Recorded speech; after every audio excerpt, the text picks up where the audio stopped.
السلام علیکم، بسم اللہ الرحمن الرحیم۔ ایک سوال جو کالج یونیورسٹیوں میں زیادہ تر ہوتا ہے، ہم بھی ہزارہ یونیورسٹی میں جب جاتے تھے، وہاں ہم قریب مدرسے میں پڑھتے تھے تو ہم وہاں پر اکثر جاتے تھے گشتوں میں، تبلیغی حوالے سے یا ایسے ہم جاتے تھے،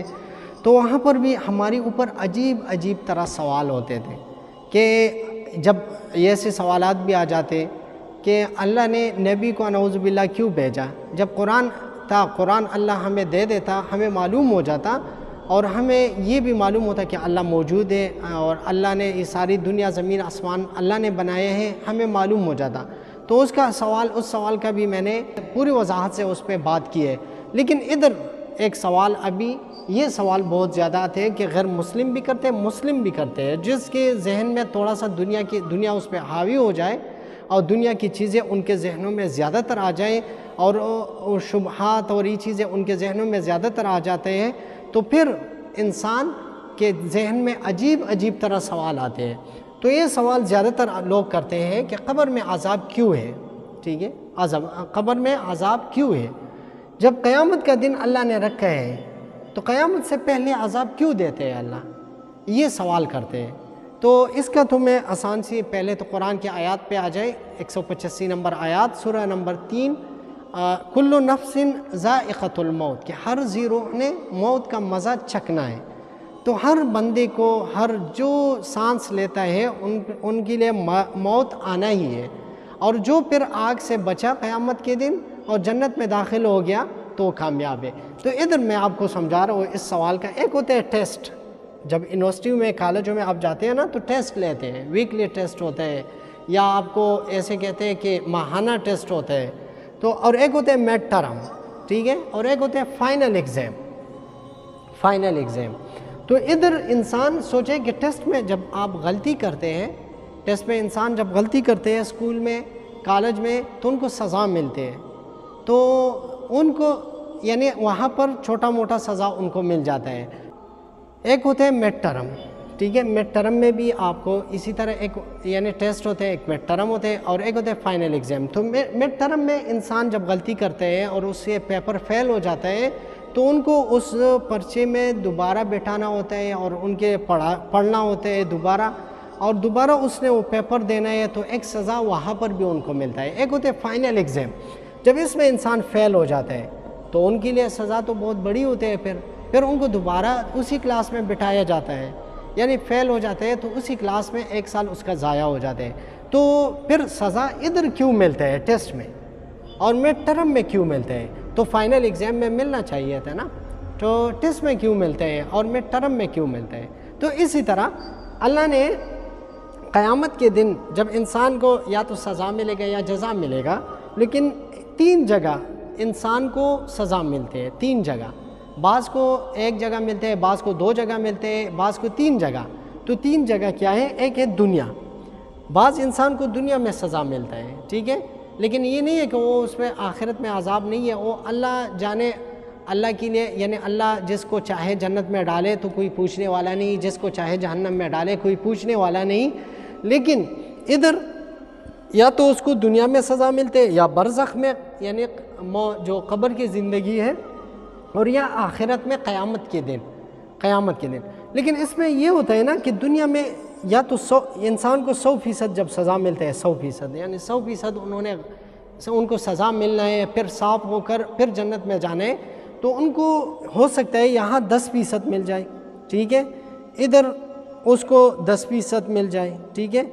تو 20% ہو گئے، تو 80% جو سزا ملنا ہوتا ہے اس کو تو آخرت میں مل جاتا ہے، ٹھیک ہے۔ یہ نہیں ہے کہ اس کو 100% دنیا ہی میں سزا ملتا ہے، 100% نہیں، وہ اللہ جب انسان کو صاف کرتے ہیں اور دنیا سے بالکل صاف ستھرا اپنے پاس لے کر آنا ہوتا ہے اور اللہ اس پہ رحم کرتا ہے، تو یہاں پر اس کو صاف ستھرا کر کے اپنے سامنے کھڑا کر دیتا ہے۔ تو یہ یا تو ادھر ان کو 10%، ادھر 10%، 80% آخرت میں ملتے ہیں۔ پھر جب انسان اچھا کام کرتا ہے دنیا میں، جب کافر اچھا کام کرتا ہے، کافر، تو ان کے لیے پھر کیا ہے؟ دنیا میں بہت سے کافر لوگ گزرے ہیں، بہت سے مشرک لوگ گزرے ہیں جو بہت اچھے کام کیے، بہت اچھے کام، تو کیا اس کو یعنی آخرت میں جزا ملے گا یا نہیں؟ کیونکہ مسلمان جب اچھا کام کرتے ہیں دنیا میں تو ان کے لیے تو وہاں پر آخرت میں زیادہ تر اس کا اجر ملے گا، دنیا میں بھی ملے گا آخرت میں بھی، لیکن کافر کے لیے صرف اور صرف دنیا میں ہے، کیونکہ وہاں پر ان کے لیے کچھ بھی نہیں ہے، وہاں ان کے لیے بس سیدھا جہنم ہے۔ تو ادھر کافر جب اچھا کام کرتا ہے تو ان کو جزا جب ملتا ہے تو دنیا میں ملتا ہے۔ جن لوگوں نے اچھا کام کیا مشرکین میں، کفار میں، تو آپ دیکھیں وہ بہت مشہور لوگ ہیں، آج تک کتابوں میں ان کا نام آتا ہے، آج تک لوگ اس کو اچھے نام سے پکارتے ہیں، اچھے نام سے ان کو پڑھ لیتے ہیں، اچھے ذہن سے پڑھ لیتے ہیں۔ تو یہ آپ دیکھ لیں کہ ان کو یہ جزا جب ملے ہیں، لوگوں کے دلوں میں ان کے لیے محبت دنیا میں ڈالا ہے اللہ نے، تو یہ اس کام اچھے کام کی وجہ سے ہے جو انہوں نے دنیا میں کیے۔ اور ایک ہوتے ہیں مسلمان جب برا کام کرتا ہے دنیا میں، برا کام کرتے ہیں لیکن ان کو دنیا میں سزا نہیں ملتا ہے، لوگ کہتے ہیں یار میں دنیا میں تو ان کو سزا نہیں ملتا ہے۔ یعنی بعض لوگ یہ بھی سوال کر سکتے ہیں کہ آپ لوگ تو کہتے ہیں کہ دنیا میں بھی سزا ملتے ہیں، قبر میں بھی ملتے ہیں اور آخرت میں بھی ملتے ہیں، تو پھر دنیا میں ایک اسمگلر ہوتا ہے جو بہت پیسے کمانے والا ہوتا ہے، یا یعنی بہت پیسے انہوں نے کمایا ہے، یا نشہ اور چیزوں کو بیچنے والا بندہ یا کوئی اور، تو وہ تو غلط کام کرتے ہیں نا، جو جھوٹ میں کاروبار کرتے ہیں تو غلط کام ہے یہ چیزیں۔ تو ان کو پیسے جب ملتے ہیں نا، بہت زیادہ پیسے یا اس کو ملا یا اس کو ملا اسمگلر کو، تو ان کو سزا ادھر نہیں ملا، ان کے کپڑے، ان کے شان و شوکت بہت زیادہ ہوتے ہیں نا لوگوں کے ذہنوں میں، کہ لوگ تو آج کل لوگوں کے ذہن میں تو صرف دنیا ہی چیز ہے، دنیا ہی، کیونکہ وہ کہہ رہے ہیں کہ دنیا میں ایک انسان جب بڑا عالم ہوتا ہے انسان تو ان کو اتنے اچھے نظر سے آج کل نہیں دیکھا جاتا ہے، لیکن دنیا میں اگر ایک آفیسر ہے یا کوئی ایسا بندہ جن کے پاس زیادہ پیسے ہیں تو ان کی طرف زیادہ تر لوگ مائل ہوتے ہیں، تو یہ ان کے ذہن میں سارا دنیا آ چکا ہے، دنیا کی چیزیں آ چکے ہیں۔ تو یہاں پر ان کو یہ کہیں گے کہ ان کو سزا کیوں نہیں ملا، ان کو یعنی جو اسمگلر ہے، نشاور چیزیں بیچنے والا ہے، ان کو سزا کیوں نہیں ملا؟ تو یہ اللہ ادھر ان کو تھوڑا تھوڑا موقع دیتا ہے کہ چلو شاید یہ توبہ کرے، شاید یہ اللہ کی طرف آ جائے، شاید یہ اللہ کے میرے طرف آ جائے نا۔ تو جب یہ نہیں آتا اور دنیا میں ان کی صحیح زندگی گزر گیا، لیکن بعض آپ نے دیکھے ہوں گے کہ یہ پیسے انسان سے اچھی جگہ پر نہیں لگتے ہیں، اکثر ان کے جو پیسے ہوتے ہیں غلط جگہوں پر لگے ہوتے ہیں، ان کے نہ انہوں نے اچھے یا کسی مسجد کو بنانا یہ ان کا کام نہیں ہے، ٹھیک ہے، یا کسی مدرسے کو بنانا یا کسی اسکول یا ہاسپٹل کو بنانا یہ ان لوگوں کا کام نہیں ہے۔ یہ جب پیسے لگاتے ہیں تو غلط جگہوں پر لگاتے ہیں، ایک تو یہ ہو گیا۔ دوسری بات یہ کہ ان کو اللہ شاید ان کو موقع دے رہے، یہ بات ہے کہ وہ شاید توبہ کرے تو ان کو دنیا میں تو سزا نہیں ملا، تو یہ تو نہیں ہے کہ قبر میں نہیں ملا، شاید قبر میں بھی ان کو سزا نہ ملے، لیکن ان کو 100% جو سزا ہے آخرت میں مل جائے گا، اور شاید یہ بھی ہے کہ اللہ معاف بھی کرے، اللہ غفور رحیم ہے، وہ اللہ جانے، ہم کسی کا فیصلہ نہیں کر سکتے کہ یہ جنتی یا جہنمی ہے، ٹھیک ہے۔ دوسری بات کہ ایک حدیث ہے آپ صلی اللہ علیہ وسلم کے، الدنیا سجن المؤمن و جنت الکافر، کہ یہ دنیا جو ہے مسلمان کے لیے جیل خانہ ہے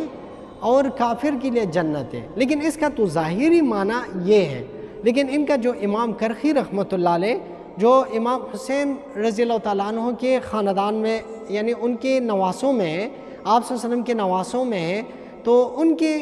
انہوں نے اس کے بہت پیاری تشریح کی ہے، امام کرخی رحمۃ اللہ علیہ بہت پیاری تشریح کی ہے۔ انہوں نے فرمایا ایک کافر ان کے پاس آیا جو پاؤں سے معذور تھا، ہاتھوں سے معذور تھا، اور یہ امام کرخی رحمۃ اللہ علیہ بہت بڑی باڈی والے اور بہت پیاری شکل والے اور بہت شان و شوکت والا عالم بھی تھا، یعنی امام بھی تھا اور پیسے والا بھی تھا، اور بہت خوبصورت، یعنی امام کرخی رحمۃ اللہ علیہ بہت خوبصورت تھے۔ تو یہ کافر ان کے پاس آیا، یہ کافر ان سے سوال کرتے ہیں کہ آپ کے نانا نے یعنی آپ صلی اللہ علیہ وسلم نے ایک حدیث آپ لوگوں کو سنایا ہے کہ الدنیا سجن المؤمن و جنت الکافر، تو یہ تو میرے لیے جیل خانہ ہے دنیا، آپ کے لیے جنت ہے، آپ اپنے شان و شوکت کو دیکھیں، اپنے حالت کو دیکھیں اور میرے حالت کو دیکھیں۔ تو انہوں نے بہت پیاری تشریح کی ہے، انہوں نے فرمایا کہ آپ نے غلط سمجھا ہے، یہ حدیث آپ نے غلط سمجھا ہے، آپ نے تو ظاہری معنی لیے ہے، لیکن اس کا جو مراد ہے وہ آپ نے نہیں لیا۔ جب انسان جنت میں مسلمان آخرت میں یعنی مر گیا اور جنت میں چلا گیا اور جنت کا فیصلہ ان کا ہو گیا، تو مسلمان جب جنت میں داخل ہوگا تو ان کے ذہن میں آئے گا میں تو جیل خانے میں پڑا تھا، دنیا تو جیل خانہ تھا، یہ تو اللہ نے مجھے جنت تو مجھے ابھی ملا ہے، یہ تو جیل خانہ تھا جنت، یعنی ان کے ذہن میں یہ بات آ جائے گا۔ اور جب کافر جہنم میں چلا جائے گا اور جہنم میں گر جائے گا تو پھر ان کے زبانوں پہ اور ان کے ذہنوں میں ایک سوال آئے گا کہ ہم تو جنت میں تھے، وہ تو جنت تھا ہمارے لیے، یہ ہم تو جہنم میں ایسے آگ میں آ گئے۔ تو یہ اس حدیث کا صحیح تشریح ہے۔